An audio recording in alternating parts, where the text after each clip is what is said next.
Today I'm going to be showing you everything you need to know about the most popular neo-soul chord voicing. Enjoy!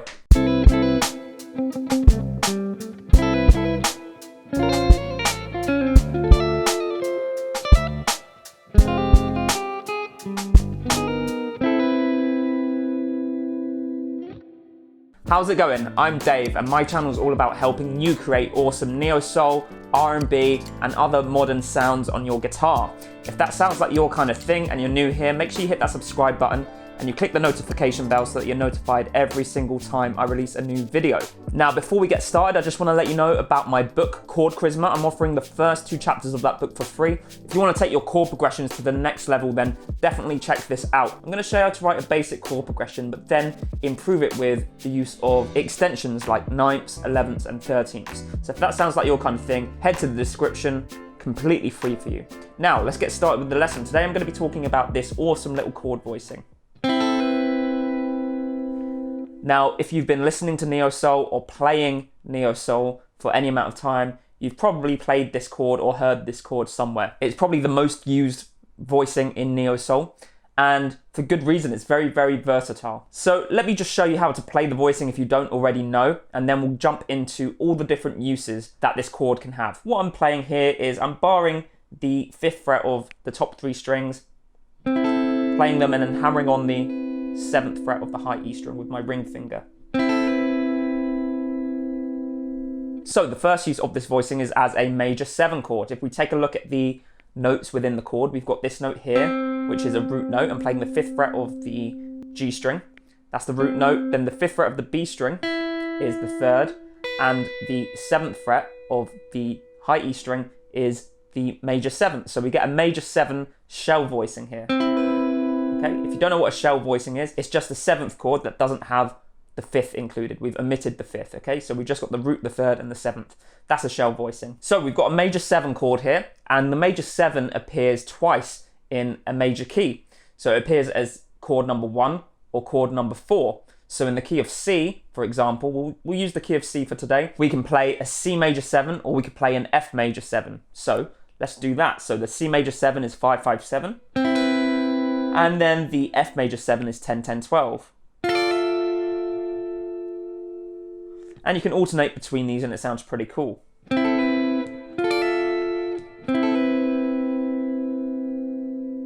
So take a little listen to an example that I've written where you can hear these 2 voicings in the context of a neo-soul riff.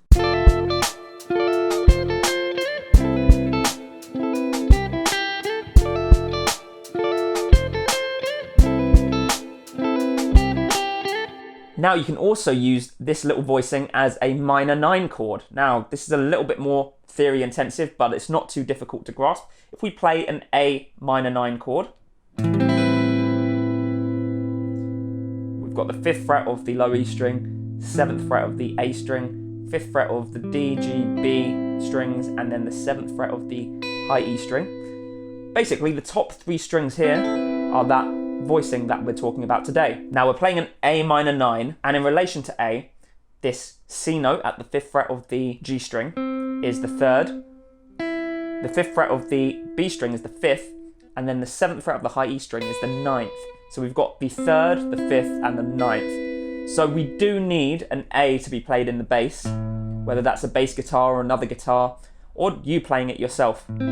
Just so people know it is an A minor 9 that we're playing, because we don't have the root note included in this voicing. Minor 9 chords appear twice in our key, so they appear on chord 2 and they appear on chord 6. So in the key of C, we've got D minor 9 and we've got A minor 9. So let's take a look at where the D minor 9 is. All we've got to do is find where D is on the low E string, so that's at the 10th fret, and then we play the voicing at the 10th fret. So that's a D minor 9. And then the A minor 9, as we said, is at the 5th fret.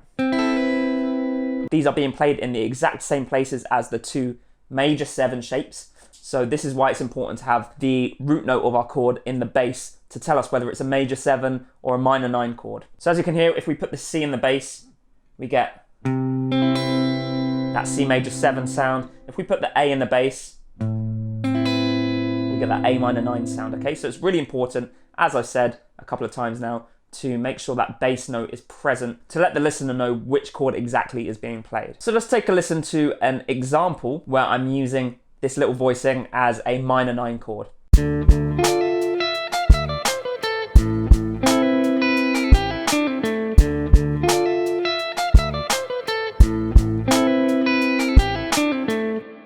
Okay, so now we're moving on to the next way we can use this voicing, and that is as an altered dominant chord. Let me explain what an altered dominant chord is for those of you who don't know. So a dominant 7 chord consists of a root note, a major third, a fifth, and a flat 7th, okay?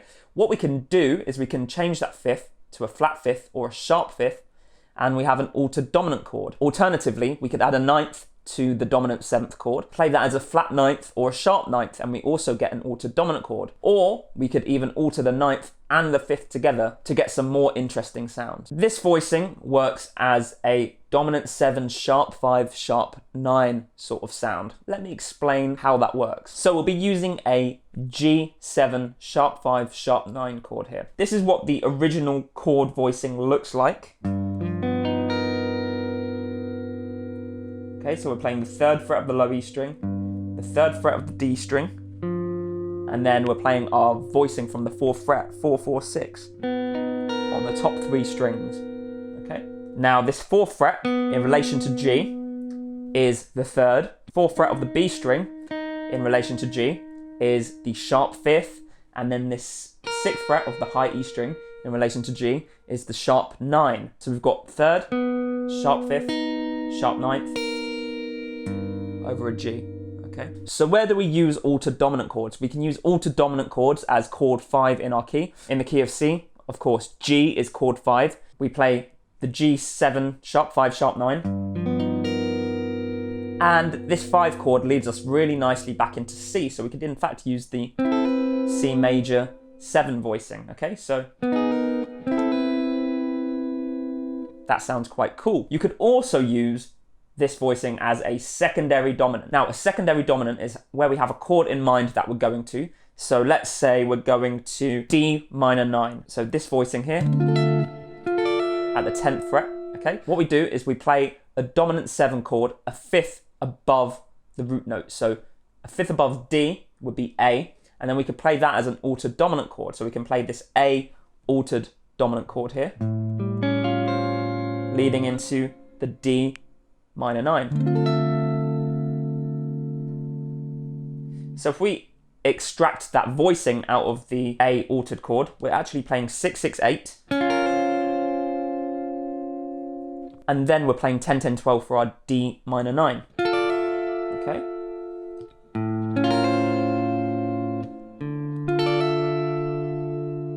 Sounds very, very nice. So just to make sure you've got this concept, I'm gonna do it one more time with another chord. So let's go into A minor 9, okay? So we're leading into A minor 9. We have to play the dominant 7 sharp 5 sharp 9 chord. That's a 5th above A. So that'd be E. So we're gonna play an E7 sharp 5 sharp 9 chord.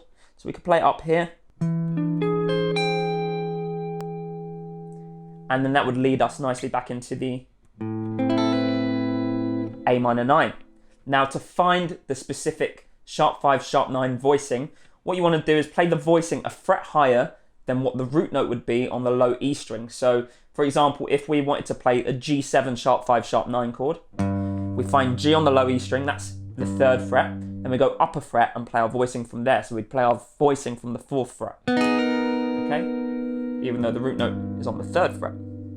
Okay, so that's how you find the chord, and then obviously you resolve that down a 5th to whatever chord you're playing. Now here is an example in context of sort of neo-soul that you can listen to where I've done exactly this.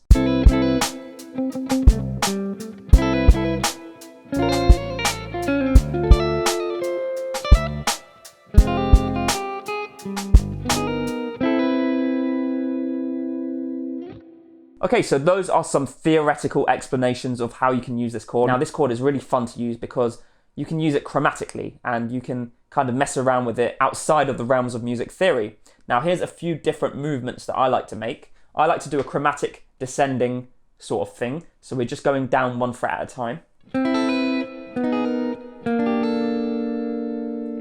Okay. What you can do with that as well is you can add little flourishes with the other fingers that are free. So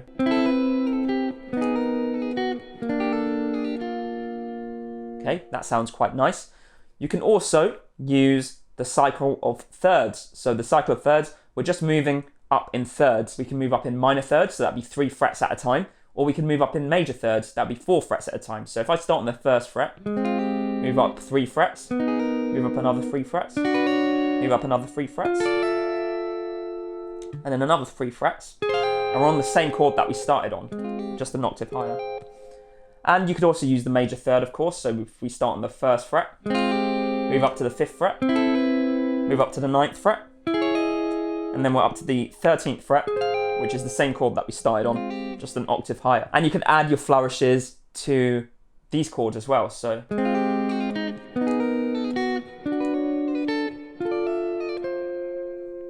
they sound really, really, really nice. And then the final use of this little voicing is to just play it in random places.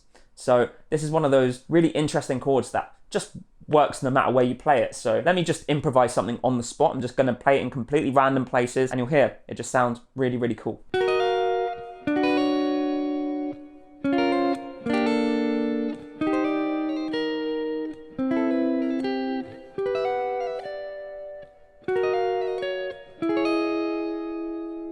No music theory knowledge required to do that.